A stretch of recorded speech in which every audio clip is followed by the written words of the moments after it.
नागपूर येथील ताजनगर परिसरात मागील महिन्यात किरकोळ कारणावरून झालेल्या मारहाणी प्रकरणात फरार असलेला आरोपी इर्शाद हेमत याला पोलिसांनी अटक केली आहे। या प्रकरणात बीएनएस अंतर्गत गुन्हा दाखल करण्यात आला होता। आरोपीला रात्रीच्या कारवाईत ताब्यात घेऊन पुढील तपास सुरू करण्यात आला आहे। आरोपीवर पूर्वीही मारामारीचे 2 ते 3 गुन्हे असल्याची माहिती समोर येते आहे। तर तपास PSI जाधव करत असून आरोपीला न्यायालयात हजर करून पुढील प्रक्रिया केली जाणार आहे।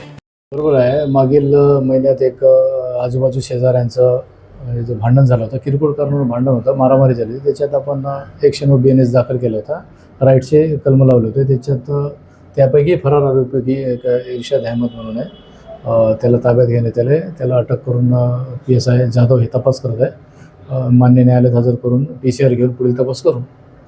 हा घटना घडल्यापासून जवळपास 1 महिना होता, तेव्हापासून फरार होता। आज अटक करण्यात आलेली आहे रात्री, आणि हा ताजनगरचा राहणार आहे। याच्या क्रिमिनल रेकॉर्ड मारामारीचे मागचे 2-3 गुन्हे आहेत।